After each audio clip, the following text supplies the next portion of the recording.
इंदौर में लोकसभा चुनाव काउंटिंग के दिन आज एक साथ 3 रिकॉर्ड बन गए हैं। बीजेपी का सबसे ज्यादा वोट पाने का, देश में बड़ी जीत हासिल करने का और नोटा का देश में सबसे वोट पाने का। वोटों की बात करें तो 12,26,751 वोट मिले। पिछली बार 10.68 लाख वोट मिले थे, यानी बीजेपी ने अपना पिछला रिकॉर्ड तोड़ दिया है। दूसरा, सांसद शंकर लालवानी की जीत के अंतर का, उन्होंने देश में सबसे बड़ी जीत हासिल कर ली। जीत का अंतर 10 लाख के करीब पहुंच गया है। इससे पहले 2019 में सबसे बड़ी गुजरात की नवसार सीट के नाम पर थी। वहां भाजपा के CR पाटिल नवसार सीट से 6.90 लाख वोटों से जीते थे।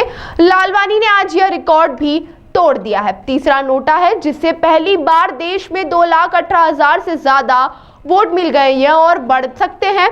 वहीं अब तक देश में रिकॉर्ड बिहार की गोपालगंज सीट के नाम पर था। उसे 2019 में देश में सबसे ज्यादा 51,600 वोट मिले थे। तीसरे नंबर पर बसपा प्रत्याशी संजय सोलंकी की है।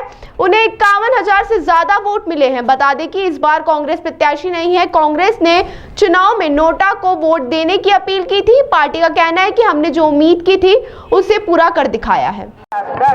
और नोटा 1,89,061 तो राउंड 14 की समाप्ति के पश्चात 8 विधानसभा क्षेत्र ये जीत माननीय प्रधानमंत्री जी की नीति की जीत है। यह जीत भारतीय जनता पार्टी के शीर्ष नेतृत्व के मार्गदर्शन में जो हमारे पार्टी के कार्यकर्ताओं ने मेहनत की उसकी जीत है। यह जीत इंदौर की जनता की जीत है और ये जीत मोदी जी को समर्पित है। अच्छा, इतना बड़ा रिकॉर्ड बनेगा कि आपको उम्मीद थी शंकर जी?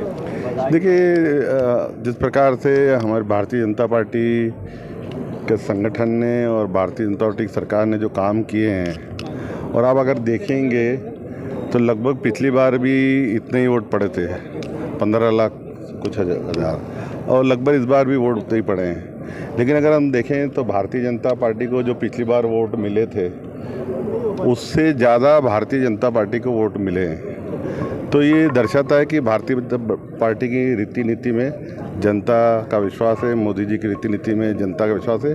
और इंदौर में जनता ने मन बना लिया था कि हम मोदी जी के साथ हैं और मोदी जी को बड़ी जीत देंगे। शंकर भैया, 2 रिकॉर्ड इंदौर में एक साथ बने, एक आपकी जीत का रिकॉर्ड बना और एक नोटा को लेकर भी। कांग्रेस नकारात्मक भूमिका में थी और कांग्रेस ने जिसका प्रचार किया था, पिछली बार जितने कांग्रेस को वोट मिले थे उसके प्रचार के बाद भी कांग्रेस आधे से ज़्यादा कम वोट पा पाई।